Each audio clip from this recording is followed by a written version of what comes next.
The First Lady, Amai Dr.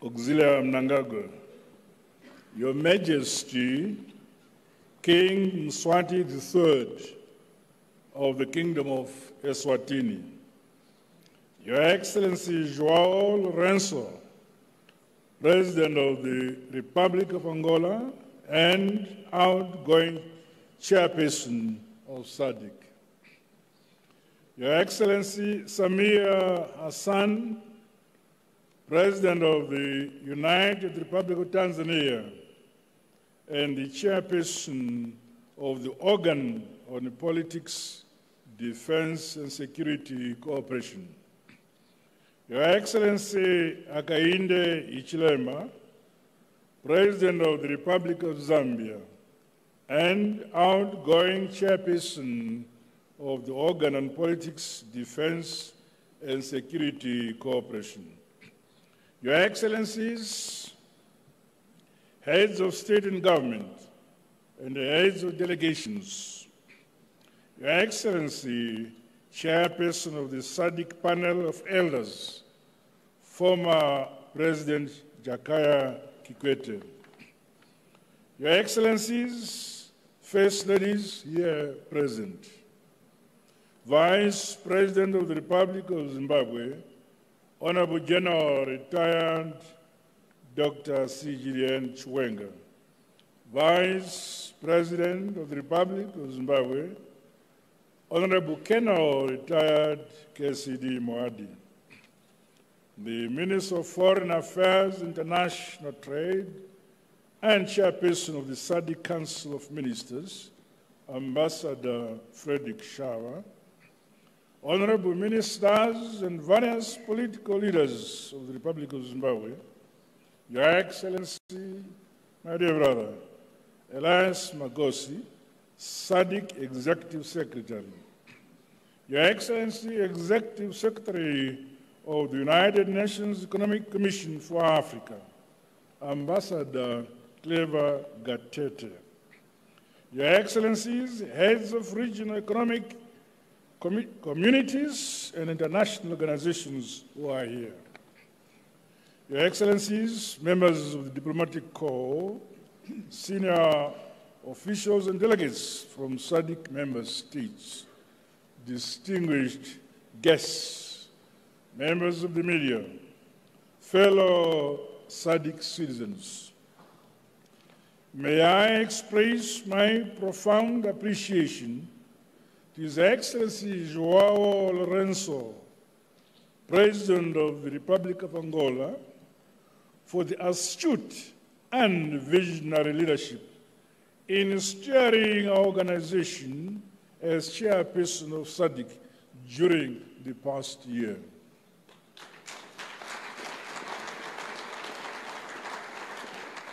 We heartily congratulate, commend him for ably navigating the various challenges we faced and for ensuring that the integration agenda of our region remained on course.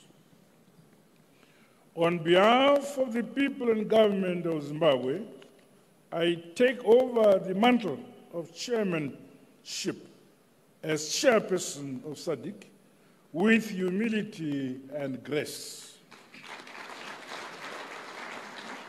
I look forward, Your Excellencies, to your invaluable support and drawing from your vast experiences and counsel as we advance our regional agenda for the benefit of our SADC citizens.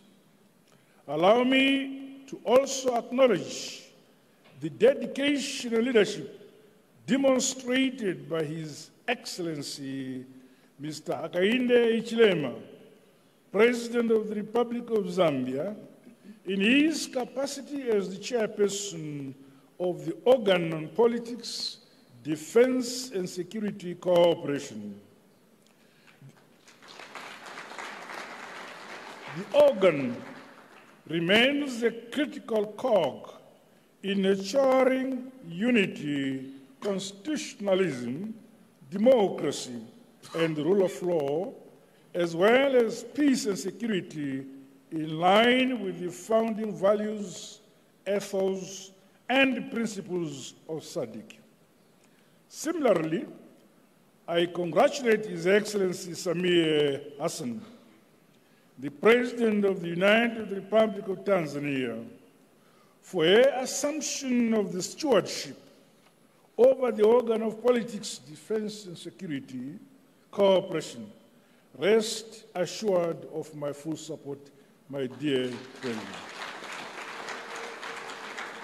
Your Majesty, Excellencies, ladies and gentlemen, this year's theme, and I quote, promoting innovation to unlock opportunities for sustainable economic growth and development towards an industrialized SADC, end of quote, brings to the fore the role of innovation in sustained economic transformation and development.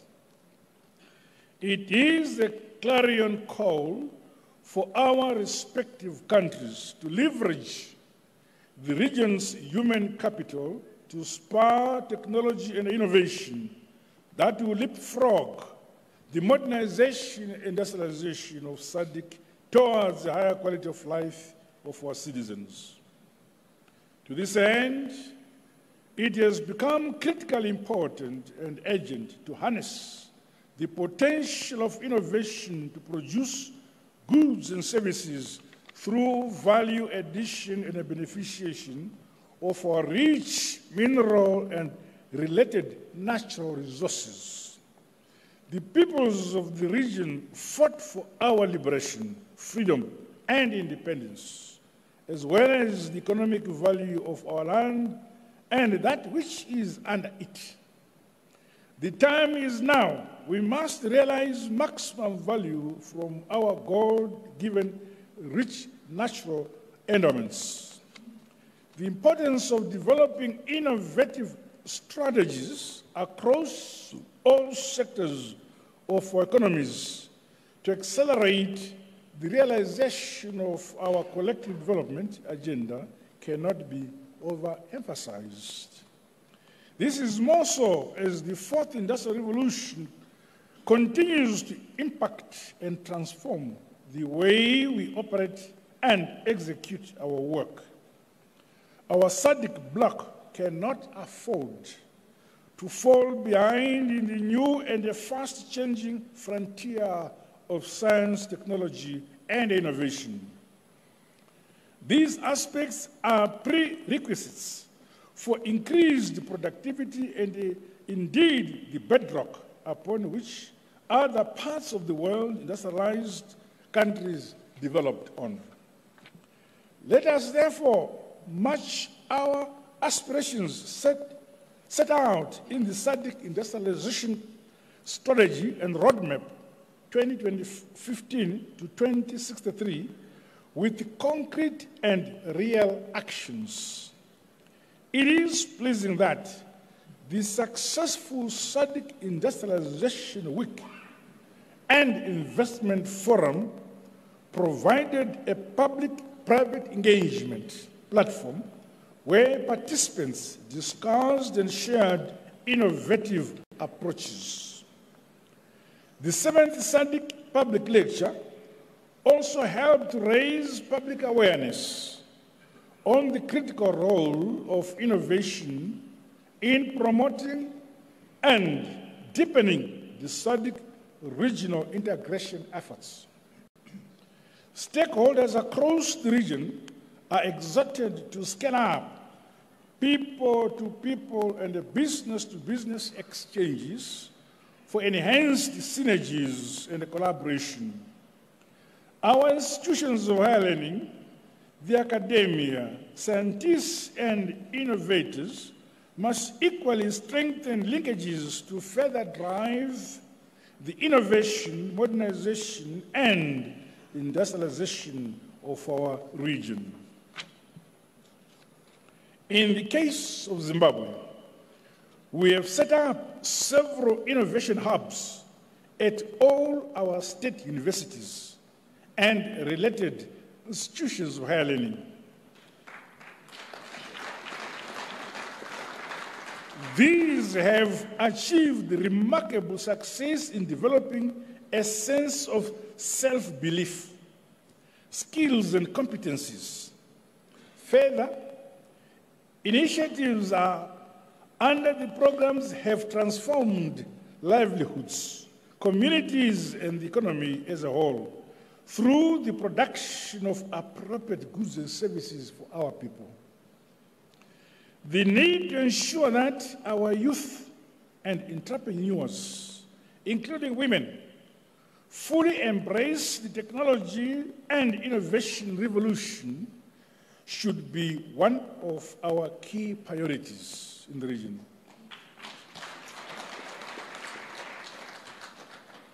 Through purposeful collaboration in the ICT sector, we can advance our collective interests as a region, including closing the digital divide. As the current crop of leaders, we have a weighty responsibility to facilitate a conducive environment for our citizenry to thrive and do their part for the realization of the modern industrialized SADC we all want. No one and no country should be left behind.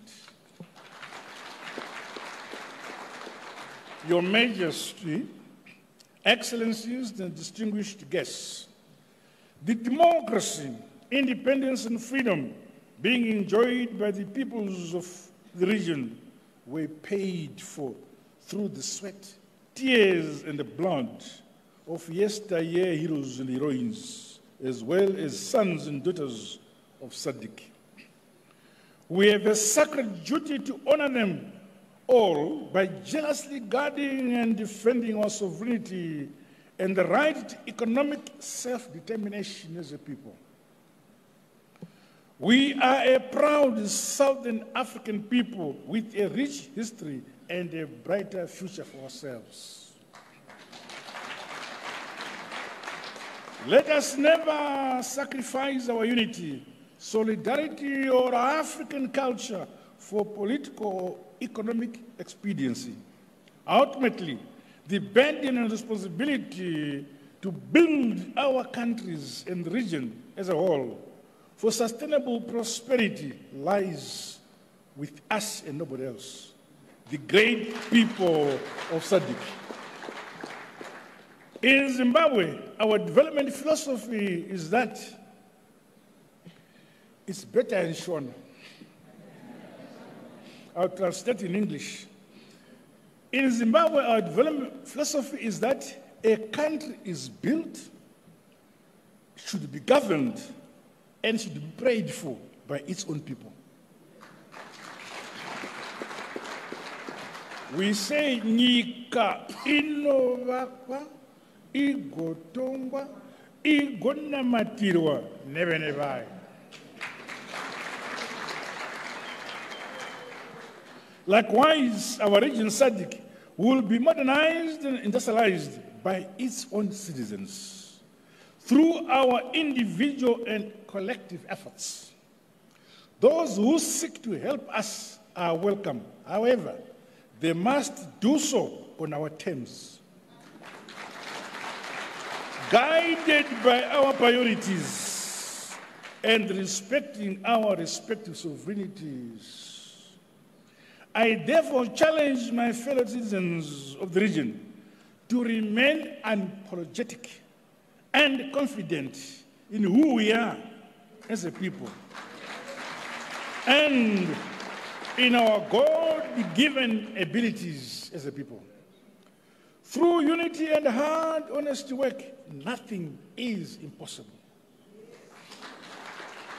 Your Excellencies, regrettably, the region continues to experience climate change-induced natural disasters, which have had far-reaching negative impacts on human and food security.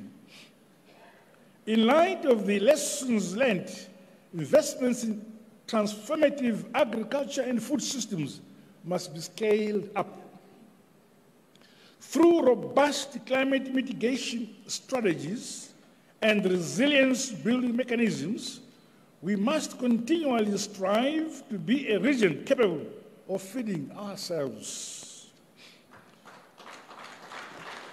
The full operationalization of the SADC Humanitarian and Emergency Center must be given due attention.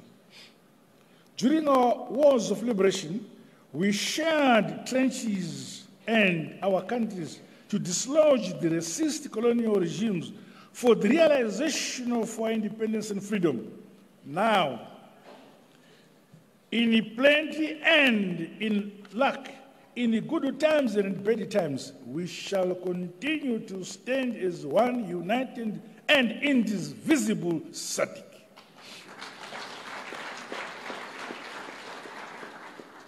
In accelerating the modernization and industrialization of our countries, the broadening and expansion of our energy infrastructure, with particular emphasis on renewables, is critically important.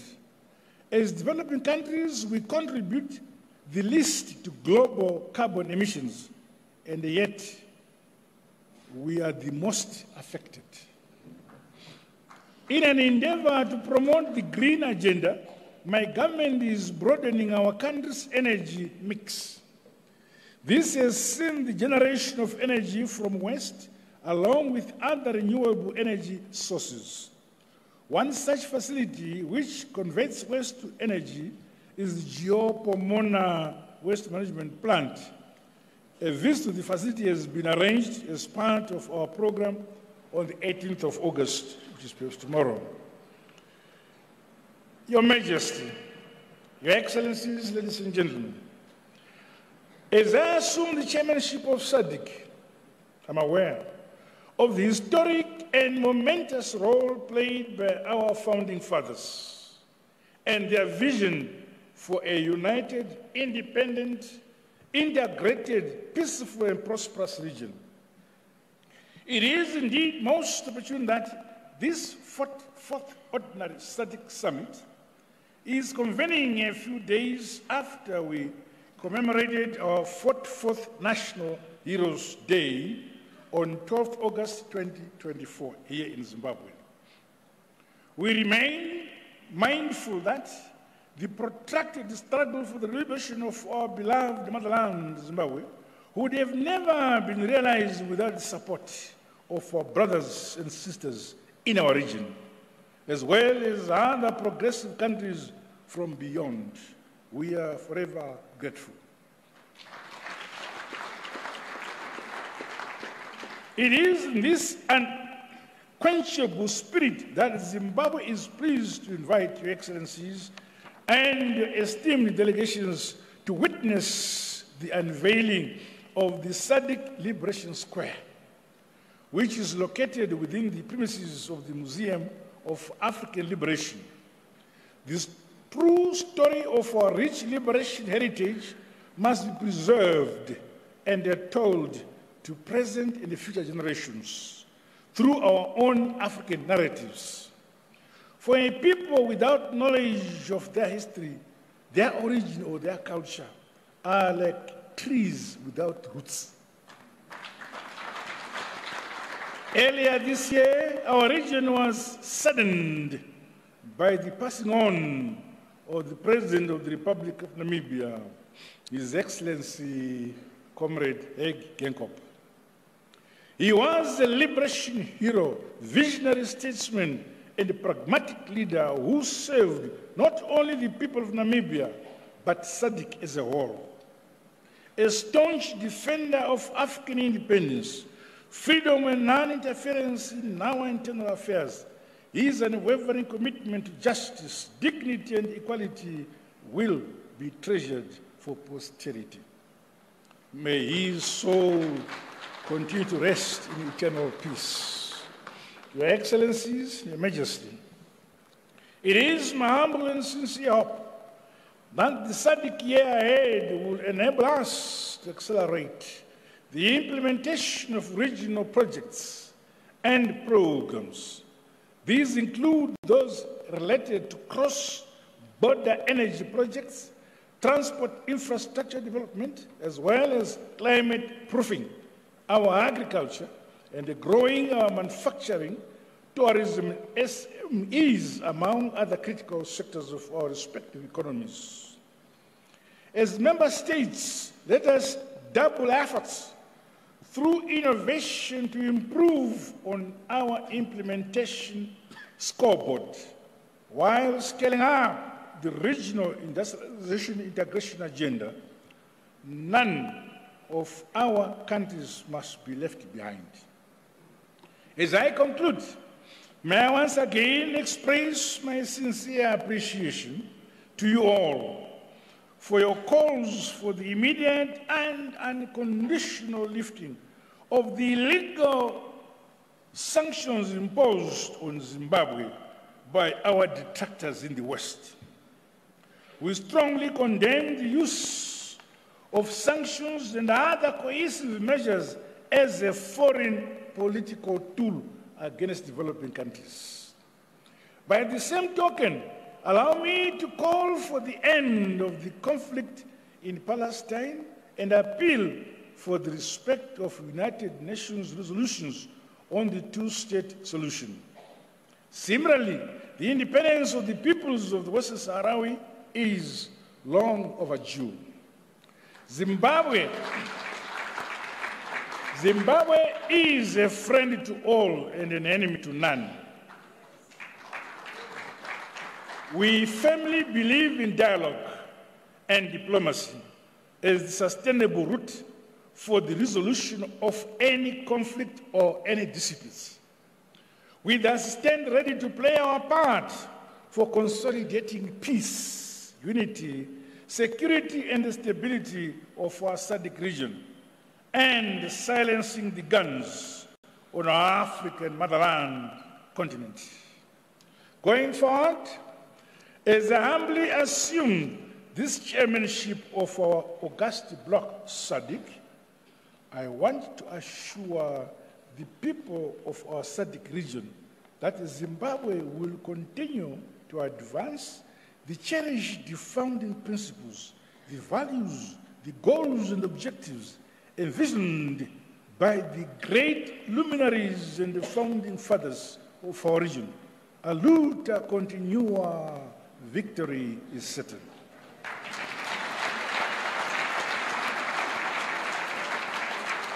With these remarks, may I once again welcome you, Your Majesty, Your Excellencies and distinguished guests, and wish you all a productive and fruitful summit and stay in Zimbabwe. Long live SADC unity, long live solidarity, long live our independence and freedom, long live African unity. God bless you all. I thank you.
Thank you.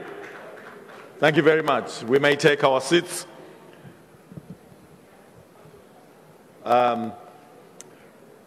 Once again, congratulations to His Excellency, Dr.